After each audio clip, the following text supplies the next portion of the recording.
vai ser assim, ó, a gente vai respondendo as perguntas que vierem pelo aplicativo ou pela papeleta também, para quem não tiver com a funcionalidade em dia aí, e vocês vão respondendo. Quanto mais rápido, mais objetivamente, mais perguntas, mais a gente consegue atender. Beleza? Beleza. Jane, o que nós temos aí?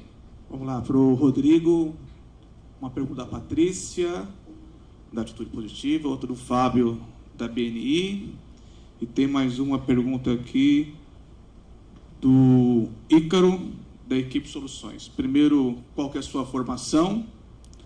Você falar um pouco sobre propósito, o que te motiva hoje também, perguntou aqui a Tatiane, da Futuro Empregos. E como foi sua experiência no Vale do Silício? Rapaz, é para responder todas de uma vez só? Mais uma palestra aqui. Não, brincadeira. Bom, em primeiro lugar, minha formação, eu tenho que confessar que eu nunca fui um bom aluno, assim como professor. Eu acho que eu fui me formar na escola da vida. Mas primeiro, segundo e terceiro colegial, eu estudei à noite já. E aí, quando eu parei de jogar futebol, eu tinha vivido em 3 outros países, que era Alemanha, Portugal e Estados Unidos. E eu tinha começado já 2 faculdades. Eu tinha começado a faculdade de Direito, na FIG.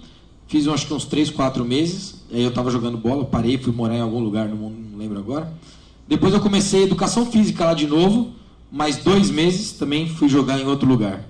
Quando eu parei de jogar, eu fui para a ONG. E aí eu fiz gestão de negócios. E aí me formei lá, mas na verdade o que aconteceu foi que eu tive uma conversa com o professor Veronese. Eu, no meio da faculdade, eu criei o programa. Já no primeiro ano da faculdade, eu criei o programa de TV. E aí eu contratei 2 professores lá para me ajudar, inclusive, na época. Então essa é a minha formação. Acho que tem muito da escola da vida. Enfim, acho que se a gente entrar no tema educação depois, acho que eu posso falar um pouco mais sobre isso. A pergunta número 2 é propósito. Cara, em relação ao propósito é o seguinte, quem fez a pergunta? A pergunta sobre propósito foi o Fábio Torres, da BNI. Tudo bem, Fábio? Cadê você? Careca? Ah, tá bom. Ô, Fábio, cara, eu acho que assim, é muito legal a tua pergunta, porque para mim, ela passou a ser a essência da minha vida. Né? Eu não faço nada hoje, cara, nada assim. Tem hora que meu pai às vezes me questiona um pouco. Ele fala, cara, você ficou doido, bicho. Eu não faço mais nada se não tiver alinhado com os meus propósitos, se não tiver alinhado com o que eu acredito para mim. Nada. O que você imaginar. Eu, às vezes, você vai se surpreender, na verdade. Que eu falo, ô Rodrigo, não sei o que. Eu falo, não tô com vontade. Pô, mas você podia ser um pouquinho mais educado. Então, eu tô tentando, mas eu não faço mais, cara. Não faço. Se não tiver alinhado com o que eu acredito, com os meus propósitos, eu não faço. E dentro da minha filosofia, dentro do meu propósito, hoje o que eu busco é a geração de impacto, né? É a transformação de vidas. Então, quando você vai para a sala de creations, por exemplo, a gente transforma o hábito alimentar das pessoas e com isso melhora a qualidade de vida. Quando você vai para Puro Digital, a gente transforma a cultura das companhias que a gente atende. Hoje a gente atende empresas como Schneider Electric, como o Grupo Saint-Gobain, e no fundo o que a gente faz lá é mudar a cultura da organização. E quando você vai para a Unifox, é o que eu tenho batido na tecla pra caramba e tomo um pouco de porrada. E quando você vai para a Hands-On, que hoje está em 133 países, o que a gente faz, o nosso propósito ali é transformacional. Né? É transformar as pessoas, é mostrar para as pessoas o seguinte, foca nas suas forças, não nas suas fraquezas. Tá certo? Porque é o seguinte, eu não tenho dúvida que qualquer um de vocês aqui nessa sala hoje é melhor do que eu em alguma coisa. Qualquer um de nós somos melhor do que o professor Veronese em alguma coisa. Qualquer um de nós somos melhor do que o Fábio em alguma coisa. Assim como eu sou melhor do que qualquer um de vocês em alguma outra coisa. E essa força é o que você tem que pegar para ir de encontro ao seu propósito. E o que eu acho que eu fiz, assim, a descoberta mais importante da minha vida, eu acho que foi perceber o seguinte, entender quais são as minhas forças. E aí onde eu não sou forte, eu vou buscar alguém para complementar essa força. Eu vou buscar alguém com outra força para complementar a minha força e buscar um único objetivo. Então, assim, a gente precisa ter gente que acredita na mesma coisa, com habilidades e com talentos complementares. E é exatamente isso que eu faço hoje. Essa é a do propósito. Número 3 Vale. é do Vale. Vale. Como foi no Vale? Vale. Cara, o Vale foi o seguinte, quando eu cheguei no Vale, logo na chegada, na largada, eu falei, nossa, Vale do Silício. Para quem não sabe onde é o Vale do Silício, fica na Califórnia, ao norte da Califórnia, próximo a São Francisco, e lá foram criadas empresas como Google, Facebook, Apple, HP, todas as empresas que hoje estão revolucionando o mundo, o hábito das pessoas, foram criadas lá. E no fundo, o que tem demais no Vale do Silício? Essas 3 palavrinhas, que na verdade é uma definição que eu criei, né? Que é a simplicidade, colaboração e conexão. Só que no começo, eu vi um monte de moleque lá, professor, tudo falando que ia mudar o mundo. Não, vou mudar o mundo, vou mudar o mundo, vou mudar o mundo. E a molecada entre 20 e 28 anos, 20 e 25 anos. Para vocês entenderem o Vale do Silício hoje, 70% do Vale do Silício não é de lá. 70% vem do mundo inteiro. E é gente que vai para lá para mudar o mundo. 43% do capital de risco do mundo hoje está no Vale do Silício. Só que quando eu cheguei lá, eu percebi um monte de gente falando que ia mudar o mundo, mas no fundo era ainda muita meninada. E eu falei, esses moleques vão mudar o mundo coisa nenhuma, esses moleques nem sabem o que estão falando. E esse negócio desse Steve Jobs aí, esse cara deu uma sorte do caramba. Esse Sergey do Google deu sorte, esse Zuckerberg deu sorte. E eu é que era fudidão, que era lá de Guarulhos. Eu era um inteligentão, né? Inteligentão de Guarulhos. Cara, eu só tomei porrada daquele negócio. Porque eu ficava naquilo, né? Eu não entendo nada de tecnologia, então eu vou fazer o seguinte, eu vou me proteger. E aí eu ficava lá com a minha arrogância. Escrevi um artigo esses dias sobre isso.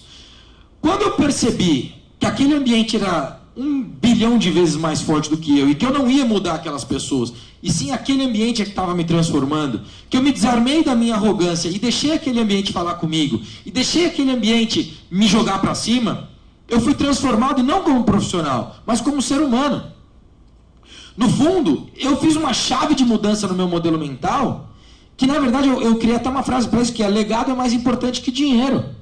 O professor Veronese falou aqui de dinheiro e legado. Ele não falou legado, mas é isso que ele quis dizer. E quando eu entendi que legado era mais importante que dinheiro, eu falei, cara, é isso. Eu vou viver esse meu legado. E eu já tinha a Hands-On naquela época como uma web TV. E foi aí que a gente transformou a Hands-On num negócio de tecnologia que eu não entendia nada. Só que o que eu fiz? Lembra da frase, foca nas suas forças, não nas suas fraquezas? Eu sabia fazer evento. Eu comecei a ir em muitos eventos, competições de startup lá no Vale do Silício. Quando eu chegava nas competições, professor, eu via lá a competição, o empreendedor tinha 4 minutos para fazer a apresentação dele. E tinha 2 minutos de perguntas e respostas. E eu falei, cara, esses nerds não sabem nem falar. 4 minutos para eles é muita coisa. Eu vou fazer um evento meu e vou fazer o contrário. Eu vou dar 2 minutos para eles falarem e vou fazer 4 minutos de perguntas e respostas. É muito mais fácil o cara responder a pergunta do que ele ficar lá se apresentando. O que eu fiz? Criei um formato 90 segundos de perguntas de apresentação, 4 minutos de perguntas e respostas. Só que eu fiz uma outra coisa. Qual era a minha força? Pô, eu tinha 10 anos de televisão aqui no Brasil. A minha força era contar histórias, criar uma boa história. Então eu pegava aqueles caras de tecnologia que entendia pra caramba de produto e eu deixava a história dele melhor. Então o que eu fiz? Um dia antes da apresentação desses caras, eu chamava todo mundo para uma sala e ajudava os caras a contar a história. Geralmente, quando eles tinham essa mentoria, a mentoria não era na história, a mentoria era no produto. E eu não entendia nada. Gente, tem cara tão inteligente lá que ele começa a falar e eu falo, pelo amor de Deus, não precisa explicar, não estou entendendo o que você está falando. Vamos só fazer a história aqui. A história eu vou te ajudar. E os caras que é meio burro igual eu, queria falar do produto. Não esquece o produto. Vai para a história. E eu, fui na história. Só que o que começou a acontecer? Aqueles caras perceberam que eu estava gerando valor para eles. Eu, com a minha força, comecei a entregar valor para aqueles caras que eu achava muito inteligente, que eu nunca ia conseguir ser inteligente igual a eles. Só que a minha inteligência era inteligência emocional. Eu comecei a transferir valor para eles, eles falaram, opa, vou transferir valor para você também. E aí eles começaram a me ensinar sobre tecnologia. E aí, na verdade, eu já conheci o Fernando há mais de 1 ano, o Fernando veio ser sócio da Hands-On, o nosso CTO, que é o cara de tecnologia, que é o cara que cuida da tecnologia, é engenheiro de performance do Netflix, trouxe esse cara para trabalhar comigo junto, e nós criamos lá esse evento. Na época a gente chamou de Pitch. Quando eu criei, professor, antes de criar, eu cheguei para uns caras da Europa e falei assim, eu quero fazer a maior competição de startup do mundo. Os caras olharam para mim e falaram, quantas você já fez? Eu falei, não, nenhuma. Eu falei, você é doido, bicho. Nem fez nenhuma, quer criar a maior do mundo. Eu falei, vai lá em Paris, lá que você vai ver nosso evento, E aí a gente conversa. Eu fui em Paris, chegou lá 4.000 pessoas, um evento tremendo. Eu falei, putz, beleza, vou arrebentar, vou entrar nesse evento aqui, fazer uma competição. Aí, no ano seguinte, em janeiro, os caras, não sei o que, vamos lá, vamos fazer. Bom, eu fiz o primeiro em março, só que nesse novo formato. Colocamos 400 pessoas, DJ, cerveja, vinho, não sei o que, arrebentamos. Aí, saiu do palco, o cara falou assim, e agora, o que você vai fazer? Quando é o próximo? Falei, mês que vem. O cara esperando que eu ia falar, tipo, o próximo semestre, né? Mês que vem. Fui lá e, pumba, fizemos outro. Os caras vieram de Paris, rapaz, vamos fazer esse negócio da Europa lá. Porque eles olharam e falaram, esse cara é meio doido, esse brasileiro. Ele vai fazer sozinho se a gente não fizer. Me levaram para fazer. O ano passado a gente fez 4 países, a final foi em Paris, meus pais foram, tinha 2.500 pessoas me assistindo, com a ministra de desenvolvimento da França. A ministra estava lá, professor, eu entrei com a camisa do Brasil. Ela olhou e falou, nossa, mas você é brasileiro? Eu falei, eu sou brasileiro. Como é que um brasileiro vem aqui e faz esse evento todo? Eu falei, porque os franceses são meio borocochô. E aí, rapaz, eu fiz lá, fizemos um evento. Aí, esse ano, a gente já está fazendo a maior competição de startup da Europa, que são 7 países, e depois a final em Paris, e todos os ganhadores vão comigo passar uma semana no Vale do Silício. Enfim, feito por um guarulhense. Esses dias o Fábio falou, por um brasileiro. Eu falei, por um brasileiro? Ele falou, não, por um guarulhense, não é um brasileiro não. Então, assim, eu acho que o Vale do Silício fez comigo, a maior lição é, legado é mais importante que dinheiro. Quando você vira a sua chave mental para viver aquilo que você acredita, focar nas suas forças, cara, você consegue resultados incríveis. Eu estava falando hoje, a gente foi almoçar com o Iannone. O Iannone é investidor na Hands-On. E aí foi o Mafra e eu almoçar com o Iannone, e ele falou, mas como é que é? A gente tem funcionário em Paris, a gente tem funcionário na Vale do Silício, tem funcionário em Porto Alegre, tem funcionário... Como é que é lidar com esses caras? Eu falei, Iannone, é muito mais fácil do que lidar com seus funcionários que estão aqui dentro do hotel. Porque todos esses caras acreditam no que nós estamos fazendo, e todos esses caras são protagonistas do que nós estamos fazendo.